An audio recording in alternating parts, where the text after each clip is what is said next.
Este libro básicamente surge de una serie de coincidencias. Por una parte, que siempre he tenido, vamos a decir, interés en profundizar en las cuestiones de relación entre las ideas y la economía, o sea, la filosofía y la economía, las ideas filosóficas sobre lo material. Luego, porque creo que hay un ambiente de hostilidad hacia todo eso que se llama capitalismo, que en realidad es fóbico, es una fobia más que algo razonado, porque el capitalismo se ha convertido en algo así como el chivo expiatorio de todos los problemas habidos y por haber, incluso de cuestiones que no son económicas o no tienen nada que ver con lo que hace la economía, ¿no? Y porque me interesaba aclarar que en realidad, es un poco mi tesis, el capitalismo no es otra cosa que el estadio actual de la evolución de la economía durante realmente muchos siglos, durante milenios, que en realidad desde la prehistoria, ¿no? Y que además hay diferentes tipos de capitalismo. Esto es un poco la idea. Esta es una especie, digamos, de alegato a favor de la libertad económica como el procedimiento ideal o el mejor que hemos encontrado, si no es el ideal, para resolver los problemas materiales y los cuales pues sería imposible que viviéramos como vivimos. El libro está estructurado en 4 partes. La primera es una entrada general sobre la cuestión de justamente la confusión que existe en torno a qué es capitalismo, porque capitalismo es un concepto, un término que introdujo sobre todo Marx con enorme éxito y que sirvió para definir lo que antes se llamaba economía política, pero que el propio Marx y Engels, en fin, su círculo revolucionario ya utilizaban para denominar cosas completamente distintas. Por ejemplo, para Marx el capitalismo es un estadio de la historia, es también una especie de confabulación de la burguesía para apoderarse del mundo, es un sistema absolutamente injusto de explotación, pero por otra parte es progreso material porque va a ser lo previo a lo que él pensaba que era la entrada en el socialismo y después en el comunismo. Una total confusión. Y eso encima con el tiempo ha empeorado. Es decir, si leemos a autores posmodernistas, pues ya la cosa está llegando a estos delirios actuales de hablar del heteropatriarcado capitalista, cosas así, y es eso, como decía, un concepto más bien fóbico que tiene mucho que ver con una visión religiosa, es decir, contraria a ver con cierto realismo social cómo es la economía y cómo nos permite vivir como vivimos, e incluso cómo nos permite vivir como vivimos y decir tonterías, sin que eso nos cueste nada más que el esfuerzo de emitirlas. En la segunda parte es más un recorrido sobre las ideas y el desarrollo de la economía, comentando, como digo, desde las economías neolíticas, cuando hubo la gran revolución que significó el pasar de la prehistoria a una economía mucho más, digamos, inventiva, productiva. Me detengo bastante en el caso de la relación entre la filosofía griega clásica y la economía de la polis, sobre todo la de Atenas en concreto, que es muy interesante porque, como de alguna manera ellos crearon un deslizamiento, una separación que se ha mantenido hasta la actualidad entre las ideas y la práctica. La economía griega era mucho más rica, mucho más creativa, inventiva e importante para los griegos que los filósofos, digamos, tomaron en cuenta, ¿no? Platón, por ejemplo, lo que hace es sencillamente proponer en la República la práctica suspensión de la economía, es decir, volver una especie de socialismo de Estado militarizado, inspirado en Esparta.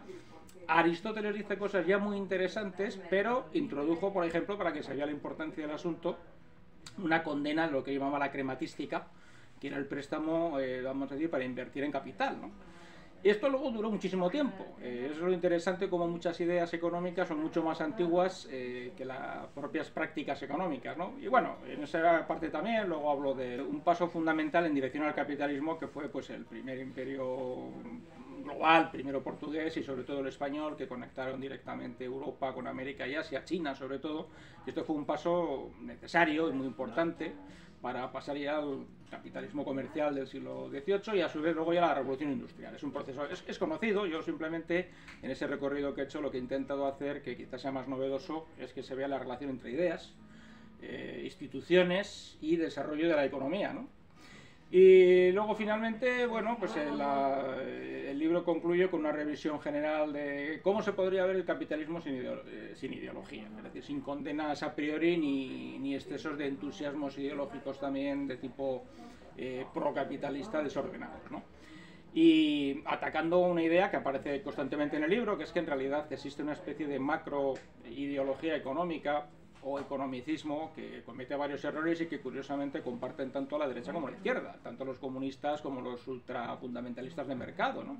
De hecho, una de las cosas más curiosas que creo que muestro en el libro es que efectivamente las teorías económicas más parecidas que hay son por una parte la del comunismo y luego el fundamentalismo de mercado, porque los dos han defendido siempre que lo que es la gran fuerza que cambia la historia y que es la única que puede hacerlo es la economía, cuando esto no es así. La economía está en interacción con todo. Y por lo tanto, en esa parte, pues propongo revisar qué es la economía actual, pues a la luz de ciertas teorías, sobre todo naturalistas, sobre todo que tienen que ver con la naturaleza, pues la teoría de los sistemas emergentes, de las catástrofes, que nos habla de cómo son los sistemas como la economía, que se suelen llamar sistemas caóticos, pierden cada cierto tiempo su equilibrio, que es lo que llamamos una crisis económica, y luego lo recuperan pero con cambios de estado, con cambios nuevos, lo cual también limita bastante lo que podemos, digamos, controlar y planificar la economía, que es básicamente un sistema no planificable, ¿no? Entonces, este es un tipo de mirada, vamos a decir, que creo que nos puede ayudar pues a entender la economía, quitándole toda esta carga religiosa, milenarista que introdujo Marx de condena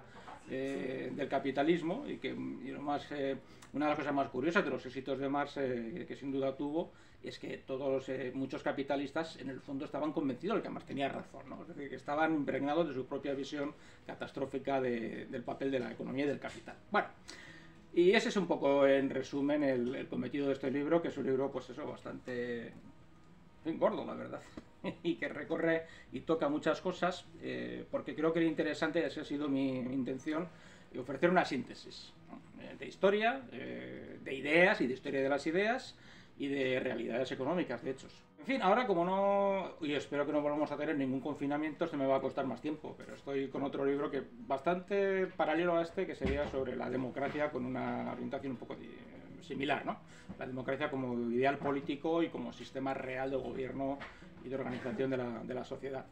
Y son temas que además están muy relacionados, política y economía. Parece que se nos olvida mucho. Son distintas, son diferentes. Por mucho que se diga, la política no puede planificar ni controlar la economía. Puede, eso sí, impulsar determinadas medidas, determinadas políticas que perjudiquen o favorezcan el discurrir de la economía, pero no la puede sustituir. Y la economía igual, la economía, pese a lo que digan algunos entusiastas, jamás va a poder sustituir a la política, y quien sostenga eso pues acabará cayendo en todos los errores que sobre todo en el siglo XX se vivieron. Es decir, experimentos desastrosos como el comunismo soviético y el maoísta en China, ese tipo de cosas que nos podemos ahorrar, sobre todo porque ya tenemos una experiencia, ¿no? Entonces ya se ha probado que nadie ha sido capaz de edificar una alternativa a la economía, que es el capitalismo, ¿no? Y el capitalismo soviético, ¿qué era? Pues era, el comunismo, ¿qué era? Pues era capitalismo de Estado, con un único empresario, un único empleador, un único cliente, y con toda la sociedad sometida a la condición de trabajador forzado, o poco menos, ¿no? ¿Eso era mejor que el capitalismo a pesar de sus defectos, de sus desigualdades, etcétera? Pues no, era evidentemente peor. Y la democracia, vamos a decir, lo voy a retomar por ahí, es decir, esa orientación de ver cómo los sistemas que también se quieren saltar la democracia, igual que otros se quieren saltar el capitalismo, en realidad solo conducen pues a las experiencias más desastrosas, como el fascismo, el nazismo, en fin, los sistemas totalitarios. Bueno, este libro lo escribí durante el confinamiento, que fue una gran oportunidad, pero hubo otro móvil, el móvil que lo cuento en la introducción del libro, era que un día entré en un aula de la universidad, de la facultad, y había una pizarra enorme llena de anotaciones de un profesor que las había dejado allá, y me encontré lo que sí. Pondré un ejemplo concreto que fue decisivo para escribir este libro. Una mañana del accidentado curso 2019-2020, justo los días en que estalló la pandemia del COVID-19, que iba a devastar la economía mundial, entré en el aula para impartir mi clase. El anterior docente había dejado la gran pizarra abarrotada de esquemas de su curso de introducción a la economía para el grupo de mayores de 55 años. Era un descuido fastidioso, pero había dejado una pizarra interesante. En el ángulo inferior derecho figuraba escrita la siguiente proposición enmarcada y subrayada: la libertad económica acaba con las demás libertades. No sé si hace falta decir que no era tanto una proposición a debate como una conclusión cerrada. El mensaje en cuestión no era insólito ni raro, sino más bien convencionalmente tópico. Venía a recordar que el anticapitalismo, ya sea sofisticado o pedestre e ignorante, como suele serlo, se ha apoderado del mundo de las ciencias sociales y humanidades, incluyendo las secciones de cultura de los medios de comunicación conservadores.